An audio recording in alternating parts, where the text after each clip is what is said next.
महाराष्ट्रामध्ये पाहायला गेलं तर डिझेल, पेट्रोल आणि सीएनजीचे दर दिवसेंदिवस वाढत आहेत. त्यामुळे ट्रान्सपोर्टेशनमध्ये देखील याचा फटका पाहायला मिळतोय. तर पाहायला गेलं तर आता सलून व्यवसायामध्ये देखील 20% आता दर वाढणार आहे.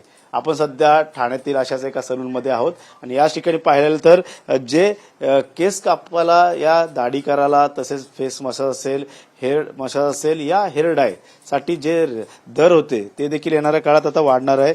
पाहिलं तर एसी असेल या नॉन एसी मध्ये देखील हे दर वेगळे असणार. त्याचं म्हणजे जे पावडर असेल, कॉस्मेटिक असेल, याच्यामध्ये देखील आता दरामध्ये वाढ होताना पाहायला मिळतात. मला गेल्या अनेक दिवसापासून नाभिक संघटनेने दर वाढवले नव्हते, मात्र याचा फटका येणाऱ्या काळात आता ग्राहकांना बसू शकतो. नाभिक संघटनेने त्या 6 जून पासून हे दर लागू करण्यात ठरवलेलं आहे.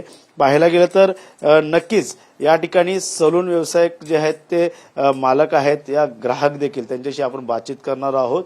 सलून मध्ये क्या बताओगे, सलून में 20% अभी बढ़ोतरी होने वाली है, दाम बढ़ने वाले हैं, किस तरह से देखते हो आने वाले समय में इसका ग्राहक को कितना नुकसान हो सकता है या आपको कितना फायदा होगा? पेट्रोल और डीजल के भाव बढ़ गए हैं, वो हिसाब से हमारे सामान वगैरह सब महंगे आ रहे हैं. इसके लिए हमको भी मजबूरी में भाव बढ़ाना पड़ता है.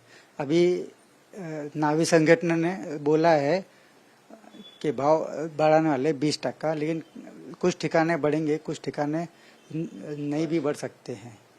और एक्चुअली सब कुछ महंगा है.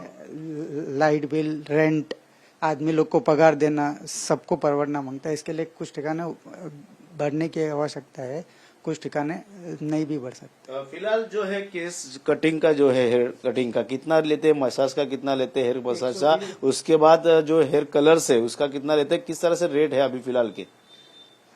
अभी हेयर कट का 120 रुपया है, शेविंग का 60 रुपया है और हेयर डाई का 180 है. हमको भी महंगा आता है ट्रांसपोर्टेशन की वजह से.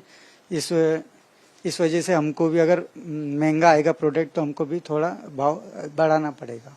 नक्कीच प्रोडक्ट जे आहेत ते पाहायला गेलं, कॉस्मेटिक जे आहे ते क्रीम्स असेल, पावडर असेल, त्याच्यामध्ये देखील वाढ झालेली आहे असं त्यांचं म्हणणं आहे. त्यामुळे येणाऱ्या काळात आम्हाला देखील दर वाढवणं गरजेचं आहे.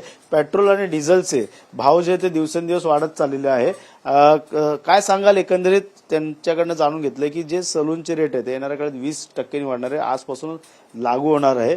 कसं बघतात, सामान्यांना परवडणार का? दिवसभरात या महिन्याभरात अनेक लोक या सलूनमध्ये येत असतात, तुम्ही देखील येत असतात, कसं बघता? साधारण आम्ही महिन्यातनं 1 ते 2 वेळेस केस कापण्यासाठी येतो. परंतु आता जर भाव वाढले गेले तर साधारण आमच्या घरातही 2-3 जण आहेत की जेणेकरून प्रत्येकाचं आमचं एक महिन्याचं बजेट असतं. समजा आम्ही 2 वेळेस जरी आता 20%ची भाव वाढ जरी झाली, आता साधारण 120-130 रुपये घेतात. साधारण त्याच्यामध्ये 20%ची जरी वाढ झाली तर साधारण 140 ते 150 रुपयेपर्यंत दर जाऊ शकतो. पण आम्हाला ते उद्या जाऊन परवडलं पाहिजे, जेणेकरून आम्हाला समजा ऑफिसला जाताना वगैरे कुठं समजा आठवड्यातून आम्हाला 3 ते 4 वेळा समजा दाढी करायला लागत असेल तर तिथे आम्हाला ते घरी करावी लागेल, कारण ऑप्शन नाहीये. कारण आजकाल पगार सुद्धा आमची त्या पटीत वाढत नाहीये ज्या पटीमध्ये खर्च वाढतोय. आणि पेट्रोल डिझेलचे भाव वाढल्यामुळे बट ऑब्व्हियस हे सगळ्या इंडस्ट्रीला जो फटका पडणार आहे. कारण की जिथे पेट्रोल डिझेलचे रेट वाढतात तिथे ट्रान्सपोर्टेशन वाढतं. ट्रान्सपोर्टेशन वाढल्यामुळे ऑटोमॅटिकली तुमचे रेट्स हे वाढणार आहेत. परंतु आम्हाला नाविक संघटनेला एकच सांगायचं आहे की जमेल शक्यतो तेवढं कमीत कमी तुम्ही रेट वाढवा, जेणेकरून त्याचं नुकसान तुम्हालाही नाही होणार आणि गिराकालाही नाही होणार. नक्कीच पाहायला गेलं तर ग्राहकांचं म्हणणं आहे की जे दर वाढवत आहेत ते नक्कीच ह्याचा फटका बसू शकतो. पाहायला गेलं तर काही लोक आहेत आपल्यासोबत या ठिकाणी. काय सांगाल, दर वाढणार आहे 20%नी, नाभिक संघटनेने या संदर्भातलं माहिती दिलेली आहे. सलूनचे मालक देखील म्हणतात आजपासून या उद्यापासून प्रत्येक ठिकाणी 20% वाढणार. का वाटतं, डिझेल पेट्रोलचा फटका, ट्रान्सपोर्टेशनचा फटका तुम्हाला देखील ग्राहकांना बसतो? साधारण माणसासाठी हे सगळे जे वस्तू आहे ते एवढे अचानक वाढणं आणि आपली सरकार एवढी चांगली असताना पण एक साधारण माणसासाठी लय चुकीचं आहे हे. कारण की आमच्यासारख्या माणसं जे रोज कमवणार आणि रोज खाणारे माणसं आहेत त्यांच्यासाठी काय, आज कमावला संध्याकाळी पण त्या बजेटमध्ये खर्च होतो. तर आता शनिवार रविवार काय फॅमिली प्रोग्राम असतो, त्याच्याशिवाय आम्ही आपले जसे बाल कापायचे, केस कापायचे असेल तर फॅमिलीमध्ये एक मेंबर तर आहे नाही. शेवटी आमच्या घरात समजा 4 मेंबर आहेत, तर 4 मेंबरचा बजेट असतो का बाबा महिन्यात एवढं आपले पैसे आपण काढून ठेवतो का हे आपण या बजेटमध्ये करू. पण ते बजेटमध्ये अजून वाढला मग ते साधारण माणसासाठी तर ते लय कष्टदायक आहे. पण शेवटी काय माहितीये का, प्रत्येक माणसाला एक बजेट असतो. एक मोठा माणूस असला त्याला काय फरक पडत नाही.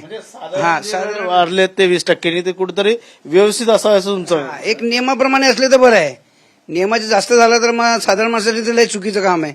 मग तो आवाज उचलतो, मग ते त्या गोष्टीवरनं विषय काढतो, मग 4 लोकांमध्ये कौतुक करतो. हे सगळं मग काय बोलतात का पब्लिक हे आहे, पब्लिक असं नाही करायला पाहिजे, पब्लिकवर मी बोट दाखवता, ते चुकीचं आहे ना. मग बाळा, तू केस कापायला आलेला आहे. किती रुपये आता कटिंग तुमच्याकडनं 120. परवडतं तुला किंवा हा. आता येणाऱ्या काळात आता 20% वाढ होणार, तेव्हा परवडत नाही, तेव्हा जरा महाग होईल. मग घरचे बोलतील एकदाच कापत जा. हा, महिन्यातून तू येतो, या 2 महिन्यातनं कसा महिन्यातनं हेअरस्टाईल करायला येतो? महिन्यात नाही तो. मग बोलतील 1.5-2 महिने घेत जा असं. नक्कीच या ठिकाणी लहानग्यांकडून आपण विचारलेलं आहे, थोरल्यांपासून, की या ठिकाणी जे 20% दर वाढत आहेत ते कुठेतरी दर जे आहे ते स्थिर असावे. आणि या ठिकाणी मालकांचं म्हणणं आहे की जे दर वाढत आहेत त्याचं कारण म्हणजे ट्रान्सपोर्टेशन असेल, सीएनजी, पेट्रोल, डिझेलचा दरचा फटका, त्यासोबतच हे कॉस्मेटिक जे वस्तू आहेत त्याच्यामध्ये देखील वाढ झालेली आहे. त्यामुळे नाभिक संघटनेकडनं देखील 20%ची वाढ करणं गरजेचं आहे असं देखील त्यांचं म्हणणं आहे. पाहिलं तर कुटुंब चालवणं, तसेच या ठिकाणी इलेक्ट्रिसिटीचं बिल असेल, या त्यांच्या नोकरांना या ठिकाणी पगार देणं कठीण होत आलंय. रेंटवरती काही लोकांचे दुकानं आहेत की सलूनचे, त्यामुळे नक्कीच व्यवसाय करणं कठीण झालेलं आहे असं त्यांचं म्हणणं आहे. त्यामुळे येणाऱ्या काळात आता पाहायला गेलं तर यामध्ये दर वाढल्यामुळे ग्राहकांमध्ये आणि दुकानदारांच्या सलूनांमध्ये या ठिकाणी वादविवाद होण्याची देखील शक्यता वर्तवली जात आहे. त्यामुळे येणाऱ्या काळात स्थिर दर असतील का, या येणारे भाव लोकांना परवडतील का ग्राहकांना, हे देखील पाहणं गरजेचं राहणार आहे. कॅमेरामॅन रोशनसह गणेश थोरात, TV9 मराठी, ठाणे.